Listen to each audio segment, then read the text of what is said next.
PoK के लोगों ने कल मांग किया कि मोदी जी से कि हमको भारत में शामिल किया जाए। बीजेपी का क्या स्टैंड रहेगा? देखिए, पीओके अपने आप भारत के अंदर आएगा, थोड़ा सा न हो, जान दे देंगे इसके लिए। क्या बात कर रहे हो आप? और जरूरत पड़ी तो भविष्य में यलोशी हम पार करेंगे। कश्मीर के 78,000 वर्ग किलोमीटर से ज्यादा बड़े हिस्से पर पाकिस्तान का इलीगल कब्जा है। ये एरिया इतना बड़ा है कि इसमें दिल्ली जैसे 50 से ज्यादा शहर समा जाएं। पीओके का नाम आते ही हर भारतीय के मन में क्यूरियोसिटी होती है कि कब पीओके भारत में मिल जाएगा। खासकर आर्टिकल 370 हटने के बाद अब भारतीय लोग पीओके पर दोबारा कब्जा करने की मांग कर रहे हैं। इवन दैट अब तो पीओके वाले भी खुद भारत के साथ रहना चाहते हैं, क्योंकि शायद पाकिस्तानी गवर्नमेंट इनका एक्सप्लॉइट कर रही है।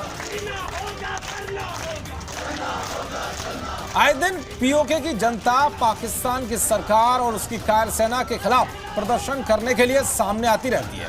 और अगर सच कहें तो अपनी जियोग्राफिकल सिचुएशन के कारण स्ट्रेटेजिकली पीओके भारत की नेशनल सिक्योरिटी के लिए बेहद इंपॉर्टेंट है, और इसीलिए रूलिंग पार्टी के बड़े बड़े लीडर्स बीच बीच में यह कहते हुए मिल जाएंगे, पीओके अपने आप भारत के अंदर आएगा, थोड़ा सा इंतजार करें। देखिए पीओके भारत के लिए कितना इंपॉर्टेंट है और इसे जितना जल्दी हो सके भारत को वापस ले लेना चाहिए। इसे इस बात से समझिए कि यह है स्ट्रिंग ऑफ पर्ल्स चाइना का। अगर आप इसे गौर से देखिए तो चीन से लेकर पाकिस्तान के ग्वादर तक चीन ने किसी न किसी रूप में अपना पोर्ट बना चुका है, इंक्लूडिंग म्यांमार, हम्बनटोटा, श्रीलंका। चीन के पोर्ट के डेवलपमेंट को भारत के चारों ओर क्लियरली देखा जा सकता है। अब चूंकि ये कमर्शियल पोर्ट है सो करंटली कोई प्रॉब्लम नहीं है, बट इससे इन फ्यूचर प्रॉब्लम यह हो सकता है कि भारत के साथ कॉन्फ्लिक्ट सिचुएशन में इन पोर्ट को आसानी से नेवल फैसिलिटीज में कन्वर्ट किया जा सकता है। अब पाकिस्तान और भारत के रिलेशंस को एक्सपोज करने की जरूरत नहीं है, और साथ में चीन पाकिस्तान का एवरग्रीन कंपेनियन है। इसीलिए भारत को कंट्रोल में रखने के लिए पाकिस्तान हमेशा चीन का एक इक्विपमेंट रहा है। सीपीईसी के पर्पज से चीन द्वारा डेवलप्ड ग्वादर पोर्ट सिर्फ टिप ऑफ आइसबर्ग है, क्योंकि पॉलिटिकल एक्सपर्ट्स का मानना है कि चीन ग्वादर पोर्ट के थ्रू ना सिर्फ पाकिस्तानी नेवी की हेल्प करेगा, बल्कि चीन भारत के लैंडस्केप में इस पोर्ट का यूज करके आक्रमण भी शुरू करेगा। देखिए, जैसे ही चीन को एहसास हुआ कि उसकी इकोनॉमी और एग्जिस्टेंस काफी हद तक मिडिल ईस्ट से तेल और गैस इंपोर्ट करने पर निर्भर है, और वह भारत से पंगा लेने की हिम्मत नहीं करेगा, क्योंकि अगर युद्ध हुआ तो भारत अंडमान से लेकर चाबहार पोर्ट तक इंडियन ओशियन क्षेत्र में चीनी जहाजों को रोक सकता है। भारत के इसी स्ट्रांग पॉइंट को काउंटर करने के लिए चीन ने स्ट्रिंग ऑफ पर्ल्स और सीपीईसी पर काम करना शुरू कर दिया। अगर भारत पीओके वापस ले लेता है तो फ्यूचर में पाकिस्तान और चीन को जियोग्राफिकली अलग रखकर टू फ्रंट पर युद्ध से निपटना आसान हो जाएगा, और सीपीईसी और इंडियन ओशियन को ब्लॉक करके भारत चीन को पीछे हटने के लिए मजबूर कर देगा। अगर पीओके भारत के पास आ जाता है तो भारत को आसानी से अफगानिस्तान और ताजिकिस्तान के साथ कनेक्टिविटी का एक्सेस मिल सकता है, जिसके थ्रू भारत सेंट्रल एशिया और यूरोप के साथ आसानी से व्यापार कर सकता है। अभी भारत इंपोर्ट और एक्सपोर्ट करने के लिए सिर्फ सी रूट का यूज करता है, जो सस्ता तो है लेकिन बहुत अधिक समय लेता है और भारत के व्यापार को नुकसान पहुंचाता है। अगर भारत पीओके सक्सेसफुली वापस ले लेता है तो पाकिस्तान का जियोग्राफिकल इंपॉर्टेंस कम हो जाएगा, और भारत सेंट्रल एशिया, रूस और यूरोप से बेहतर तरीके से जुड़ जाएगा, जिसे पाकिस्तान अब तक रोक रहा है और फायदा भी उठा रहा है। साथ में चीनियों की भी पाकिस्तान में दिलचस्पी कम होगी, क्योंकि पीओके इंडियन लैंड होने की वजह से पाकिस्तान चीन से अलग हो जाएगा और भारत मिडिल मैन बन जाएगा। अभी करंट गवर्नमेंट के पास आर्टिकल 370, राम मंदिर, 3 तलाक जैसे कई लंबे समय से चले आ रहे मेजर इश्यूज से सक्सेसफुली निपटने का ट्रैक रिकॉर्ड है, और साथ में सर्जिकल स्ट्राइक, करगिल युद्ध जैसे एक्सपीरियंस भी। सो आपको क्या लगता है, पाकिस्तान से पीओके लेना इतना आसान होगा? नहीं, बिल्कुल आसान नहीं होगा। पाकिस्तान से 3 युद्ध जीतने के बाद भी भारत पीओके नहीं ले सका, तो फिर कैसे पीओके भारत का बनेगा, इसे समझते हैं। देखिए, एक्सपर्ट्स तो यही कहते हैं कि 3 तरीकों से पीओके वापस लिया जा सकता है। ऑप्शन नंबर 1 ये है कि पीओके की जनता खुद चाहे कि वो भारत के साथ मिलना चाहती है। Pakistani occupied Jammu Kashmir and Pakistani occupied Gilgit Baltistan wants freedom from the occupation of Pakistan. और ये तभी हो सकता है जब जम्मू कश्मीर में पीओके से ज्यादा डेवलपमेंट हो, और इंडियन गवर्नमेंट ने ऑलरेडी इस पे काम करना शुरू भी कर दिया है। 5 अगस्त 2019 को भारत सरकार द्वारा आर्टिकल 370 को निरस्त करने के बाद अलग अलग क्षेत्रों में लगभग 40 कंपनियों से एस्टिमेटेड $2 बिलियन के इन्वेस्टमेंट का प्रपोजल मिला। अगर डेवलपमेंट की बात करें तो पीओके में सिर्फ 2 एयरपोर्ट हैं, जबकि जम्मू कश्मीर में 4 हैं। पीओके में 6 यूनिवर्सिटी है, जबकि जम्मू कश्मीर में 6 की तुलना में 35 यूनिवर्सिटी हैं।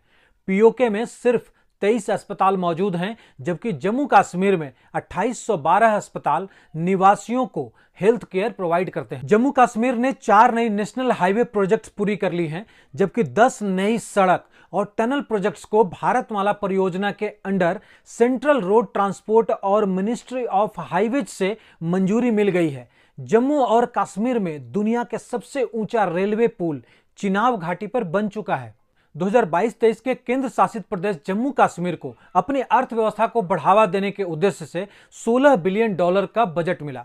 बजट में बिजली विकास को सबसे अधिक एलोकेशन मिला, जिसमें शिक्षा, आवास और सार्वजनिक स्वास्थ्य पर भी जोर दिया गया है। प्रधानमंत्री विकास पैकेज के तहत जम्मू कश्मीर परियोजनाओं की लागत 36,112 करोड़ रुपए है, और यही डेवलपमेंट एक वजह है कि आज पीओके के लोग भारत में मिलना चाहते हैं, ना कि पाकिस्तान के साथ। ऑप्शन नंबर 2, भारत वार चूज करे। बट अगर इंडिया वार चूज करता है तो इंडिया को 2 फ्रंट पर वार करना होगा, एक पाकिस्तान के साथ और दूसरा चीन के साथ, जो भारत कभी भी नहीं चाहेगा। पाकिस्तान ने 1963 में भारत के कब्जे वाली सियाचिन ग्लेशियर के ऊपर में स्थित सक्सगाम घाटी को चीन को सौंप दिया था। करंट में चीन के लिए बहुत कुछ दांव पर है, क्योंकि वह चाइना पाकिस्तान इकोनॉमिक कॉरिडोर का विस्तार करना चाहता है, जो कश्मीर के कब्जे वाले क्षेत्र से होकर गुजरता है। सीपीईसी चीन और पाकिस्तान के बीच एक बाइलेटरल प्रोजेक्ट है, जिसमें 3000 किलोमीटर तक फैली रोड्स, रेलवे और पाइपलाइनों का एक बड़ा नेटवर्क है, जो चीन और पाकिस्तान के साथ साथ दूसरे देशों के बीच व्यापार को कन्वीनियंट बनाएगा। इस प्रोजेक्ट का एम पाकिस्तान में बेसिक इंफ्रास्ट्रक्चर को बढ़ाना और चीन के सिंजियांग प्रांत को पाकिस्तान के ग्वादर और कराची जैसे पोर्ट से जोड़ना है, जिससे दोनों देशों के बीच व्यापार को बढ़ावा मिलेगा। सिंजियांग की सीमा भारत के लद्दाख से लगती है और सीपीईसी पाकिस्तान में जाने वाली काराकोरम रेंज से होकर गुजरती है। 1300 किलोमीटर लंबा काराकोरम राजमार्ग काराकोरम पहाड़ों के पार चीन और पाकिस्तान को जोड़ता है, जो इसे दुनिया की सबसे ऊंची पक्की अंतरराष्ट्रीय सड़क बनाता है। सीपीईसी की आधिकारिक शुरुआत 20 अप्रैल 2015 को हुई, जब पाकिस्तानी प्रधानमंत्री नवाज शरीफ और चीनी राष्ट्रपति शी जिनपिंग ने $46 बिलियन के साथ 51 समझौतों पर हस्ताक्षर किए थे। चीन बीआरआई का विस्तार करने पर नजर गड़ाए हुए है, जो सीपीईसी की मेजर प्रोजेक्ट है। अब अगर इंडिया पीओके वापस लेता है तो पीओके में की गई टोटल इन्वेस्टमेंट डूब जाएगी, और चीन ये अच्छे से जानता है कि पाकिस्तान चीनी कर्जे को कभी वापस करने में सक्षम नहीं है। सो इस तरह की इन्वेस्टमेंट के साथ यह संभावना बिल्कुल नहीं है कि चीनी चुपचाप बैठेंगे। अगर सच कहें तो ईस्टर्न लद्दाख में चीनी अग्रेशन भारत को काराकोरम हाईवे पर डोमिनेंस जमाने की किसी भी पॉसिबिलिटी से डिवाइड करने की उसकी चाल का एक हिस्सा मात्र है। दूसरी तरफ पाकिस्तान भी परमाणु संपन्न राष्ट्र है, सो शायद किसी को भी वार वाला ऑप्शन अच्छा नहीं लगेगा। थर्ड ऑप्शन है कि यूएन बीच में आए, लेकिन इससे भी शायद ही मामला सुलझ पाए। देखिए 1948 में कश्मीर मुद्दा जब यूएन में गया, तब उस साल इस पर 4 प्रपोजल आए। सबसे पहले आया प्रपोजल नंबर 38। इस प्रपोजल में दोनों पक्षों से कंडीशन नॉर्मल बनाने की अपील की गई थी। यह भी कहा गया कि सुरक्षा परिषद के सदस्य दोनों देशों के प्रतिनिधि को बुलाकर सीधी बातचीत कराएं। फिर 20 जनवरी 1948 को प्रपोजल नंबर 39 आया। इसमें तय हुआ कि इस प्रॉब्लम के पीसफुल सॉल्यूशन के लिए 3 सदस्यों की कमेटी बनेगी। इसमें एक सदस्य भारत और पाकिस्तान से होंगे और ये दोनों ही तीसरा सदस्य चुनेंगे। 21 अप्रैल 1948 को प्रपोजल नंबर 47 पास हुआ। इसमें कश्मीर में रेफरेंडम कराने पर सहमति बनी, लेकिन इस शर्त पर कि कश्मीर से पाकिस्तानी कबायली वापस जाएंगे। आखिर में 3 जून 1948 को प्रपोजल नंबर 51 पास किया गया। इसमें तय हुआ कि यूनाइटेड नेशन कमीशन को इंडिया पाकिस्तान दोनों देशों में भेजा जाएगा। दिसंबर 1948 में इस कमीशन ने अपनी रिपोर्ट सौंपी। इसमें रेफरेंडम और सीज फायर की बात कही गई। यूएन में जब तक ये सब कुछ हो रहा था तब तक पाकिस्तानियों ने कश्मीर के बड़े इलाके पर अवैध कब्जा कर लिया था। यूएन की मेडिएशन से दोनों देशों के बीच सीज फायर तो हो गया, लेकिन साथ ही यह भी तय हुआ कि भारत के पास जितना कश्मीर था उतना भारत के पास रहेगा और जितना हिस्से पर पाकिस्तान ने कब्जा कर रखा था वो उसके पास चला जाएगा, जिसे पीओके कहा जाता है। सीज फायर होने के बावजूद पाकिस्तान की सेना पीओके से हटी नहीं थी। सितंबर 1952 में एक और प्रपोजल पास हुआ। इसके अनुसार पाकिस्तान की तरफ से 3 से 6 हजार और भारत की तरफ से 12 से 18 हजार सैनिक कश्मीर में रह सकते हैं। 1971 की जंग के बाद 1972 में दोनों देशों के बीच शिमला समझौता हुआ।